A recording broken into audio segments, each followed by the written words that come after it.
오늘 본문 스가랴 4장 1절부터 14절 말씀은 스가랴가 본 5번째 환상에 대해서 특별히 순금 등대와 두 감람나무에 대해서 이야기를 해주고 있습니다.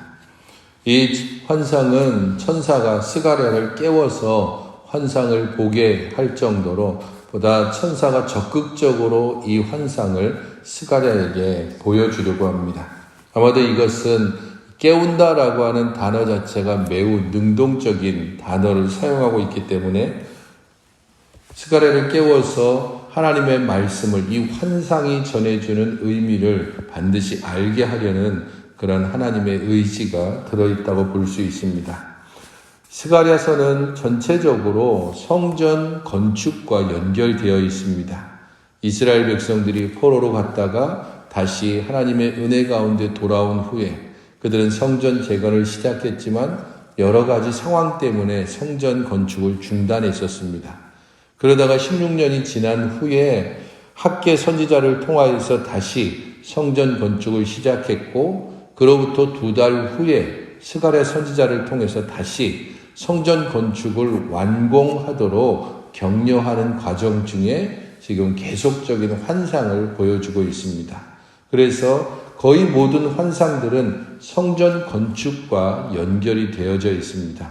이 성전 건축을 완성하는 일이 얼마나 중요한지를 오늘 환상에서도 또 그 이야기를 주고 있습니다. 스가랴는 순금 등대의 모습에 대하여서 1절부터 3절에 이야기를 하고 있습니다. 순금 등잔대와 그 등잔대 옆에 있는 두 감람나무의 환상이 그에게 보이고 있는데 여기 나오는 순금 등잔대는 일반적으로 유대인의 등대라고 하는 메노라라고 하는 등잔입니다. 가운데 기둥이 있고 양쪽으로 3개의 가지가 있는, 그래서 7개의 촛대가 있고 그 각 촛대마다 불꽃이 있어서 7개의 불꽃이 나오는 겁니다. 하지만 지금 스가랴가 보고 있는 이 등대는 7개의 등잔에 다시 또 7개의 관과 심지가 나오는 아주 독특한 형태를 가지고 있습니다. 그래서 총 49개의 불꽃이 비출 수 있는 그런 굉장히 큰 등대임을 알 수 있습니다. 이런 순금 등대의 의미에 대해서는 여러 가지 해석들이 있지만 상징적인 의미로서 이스라엘 백성 혹은 교회를 상징하는 것으로 보통 해석을 합니다. 그래서 진리의 빛을 비추는 그러한 등대로서의 상징성을 의미한다라고 보기도 하고, 역사적인 의미로서 봤을 때 그것은 하나님의 성전을 의미한다고 해석하기도 합니다. 새롭게 지금 건축하고 있는 성전이 완공되고 그곳에서 다시 등잔대에 불이 붙여지고 그것을 통하여서 하나님께서 이스라엘 가운데 함께 하시고 하나님께서 온 땅을 다스린다는 것을 보여준다는 해석도 가능합니다.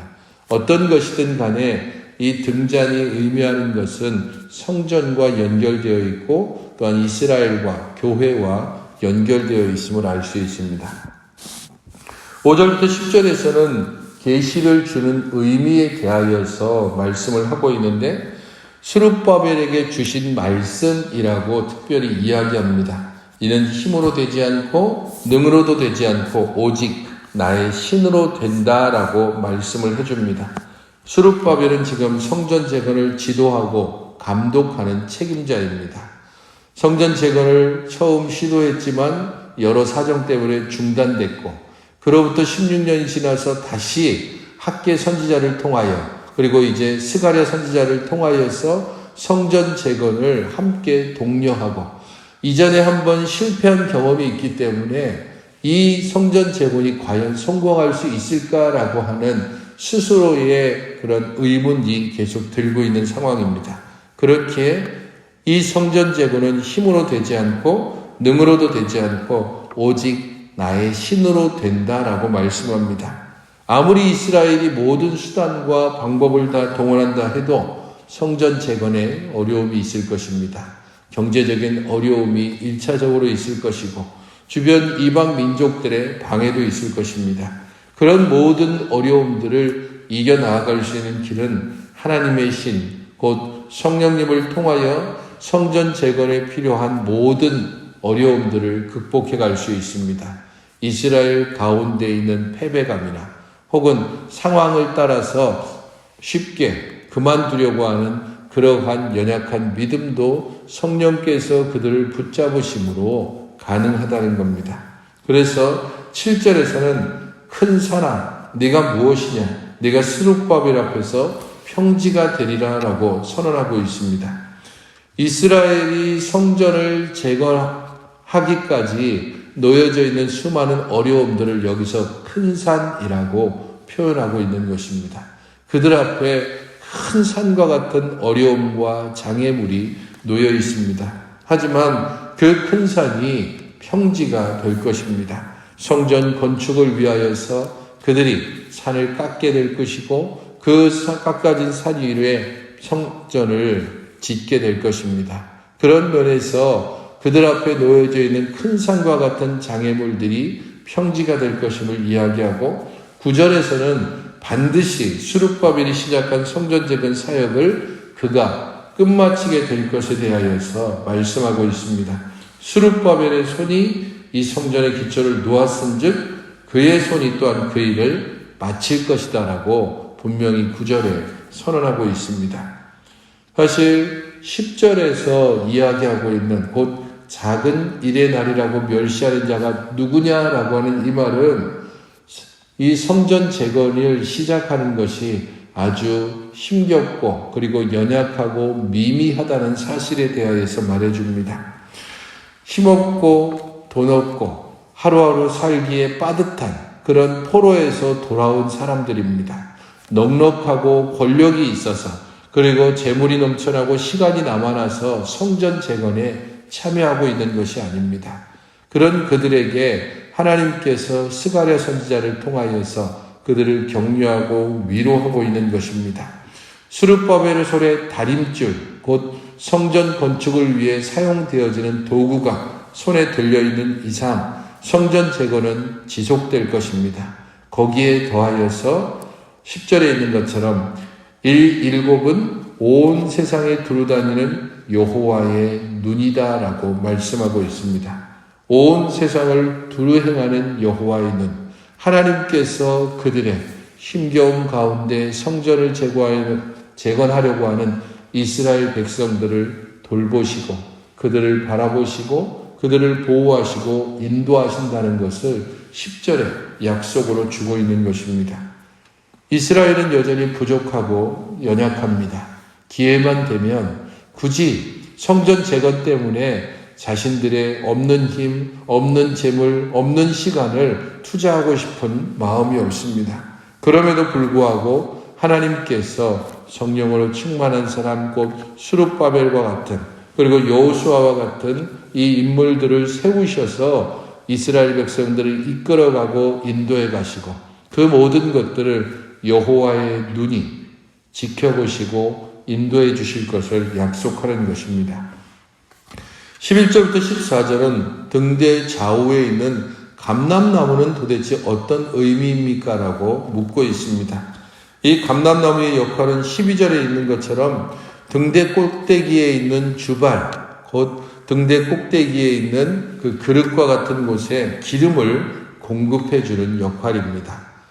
불꽃은 기름이 계속적으로 공급돼야 되는데 이 기름이 어디에서부터 나오냐 하면 등대 옆에 있는 감람나무로부터 계속해서 제공된다는 겁니다.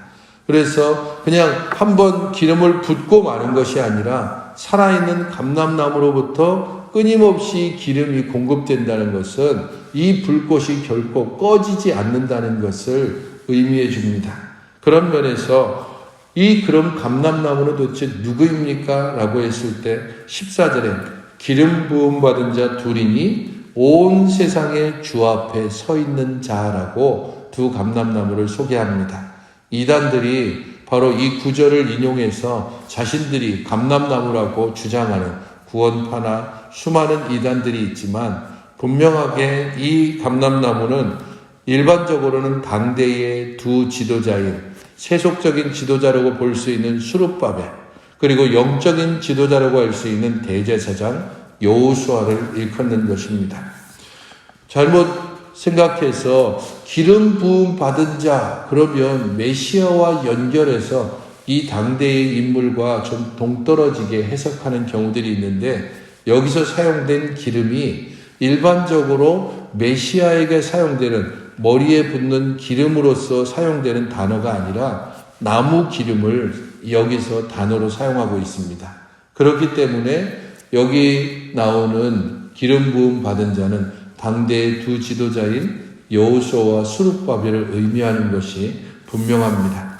하지만 이것들을 조금 더 영적으로 해석할 때에 메시아를 궁극적으로 설명할 수도 있을 것이고, 온 백성들을 풍요롭게 하는, 곧 불꽃을 결코 꺼뜨리지 않도록 지속적으로 기름을 공급해주는, 바로 온 세상의 주 앞에 모셔 삼는 그 일을, 온 백성들의 부족함과 연약함을 채워주고 풍요롭게 하시는 하나님의 능력, 하나님의 역할, 그 모든 것들을 또한 의미해 준다고 볼 수 있습니다.